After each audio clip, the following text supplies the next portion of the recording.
Smart city સુરતના પાણીને લઈને ચોંકાવનારો રિપોર્ટ આવ્યો સામે। છેલ્લા એક વર્ષમાં લેવાયેલા 95,000 સેમ્પલ પૈકી 4,000 ગયા ફેલ।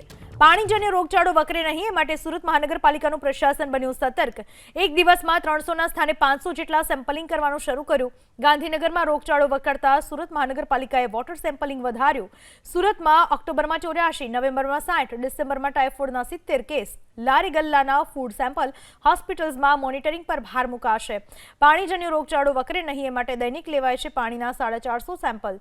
તાજેતરમાં રાજ્ય સ્તરે મળેલી બેઠકમાં નિર્ણય બાદ સેમ્પલિંગની કામગીરી કરાઈ સઘન। દેશનું સૌથી સ્વચ્છ શહેર ઇન્દોર અને ગુજરાતમાં ગાંધીનગરમાં રોગચાળાએ માજા મૂકી છે, ત્યારે સુરત એ સ્વચ્છતામાં નંબર 1 મેળવ્યો છે। ત્યારે સુરત મહાનગરપાલિકાએ એડી ચોટીનું જોર લગાવ્યું છે રોગચાળાને અટકાવવા માટે। અધિકારી આપણી સાથે મોજૂદ છે। સાહેબ, વર્ષ દરમિયાન પાણીના કેટલા સેમ્પલ લેવાયા, કેટલા ફેલ ગયા અને શું કામગીરી? અંદાજે આખા વર્ષ દરમિયાન હાઇડ્રોલિક વિભાગ અને હેલ્થ વિભાગ બંને દ્વારા થઈ અને 95,000ની આજુબાજુ સેમ્પલ લેવામાં આવ્યા છે, જેમાંથી 4,000ની આજુબાજુ સેમ્પલ જે આખા વર્ષ દરમિયાન અનફિટ આવ્યા છે।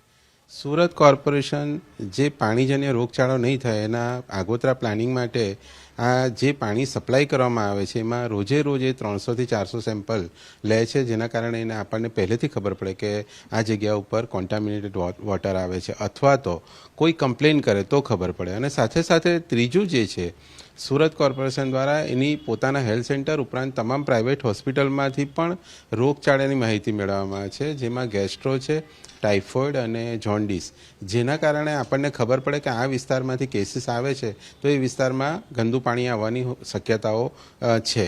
તો આ અસેસમેન્ટના ભાગરૂપે આ સેમ્પલ લેવામાં આવે છે અને એના આધારે અર્લી ડિટેક્શન કરવામાં આવે છે। ઉપરાંત જેવા કોન્ટામિનેશનની ફરિયાદ આવે છે તેની ઉપર તાત્કાલિક જ હાઇડ્રોલિક વિભાગ અને આરોગ્ય વિભાગ બંને જણા ત્યાં સેન્સિટિવ થઈ અને કામગીરી કરે છે।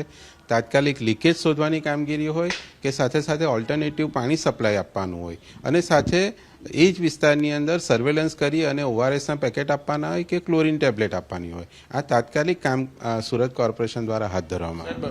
રાજ્ય સરકાર દ્વારા કઈ રીતે મીટિંગ આયોજન કર્યું હતું અને શું શું સૂચનાઓ આપવામાં આવી છે, ખાસ કરીને આરોગ્ય વિભાગ?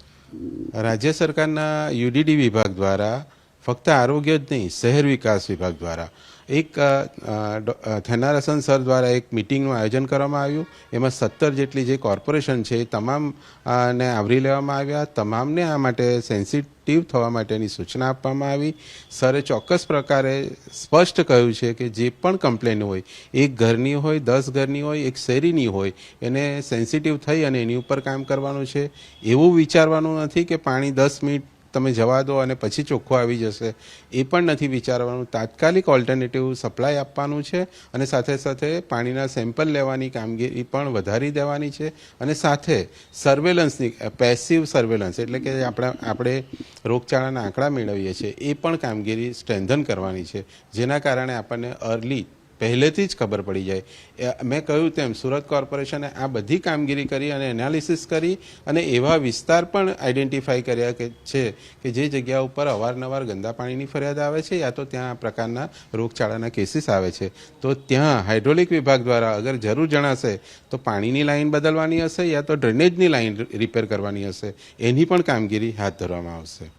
જોઈ શકાય છે ગાંધીનગરમાં રોગચાળા જે પ્રમાણે માજા મૂકી છે, ત્યારે આખા રાજ્યની અંદર નિર્દેશ આપવામાં આવ્યા છે કે આ બાબતને લઈને કડક કાર્યવાહી, કડક કામગીરી કરવામાં આવે।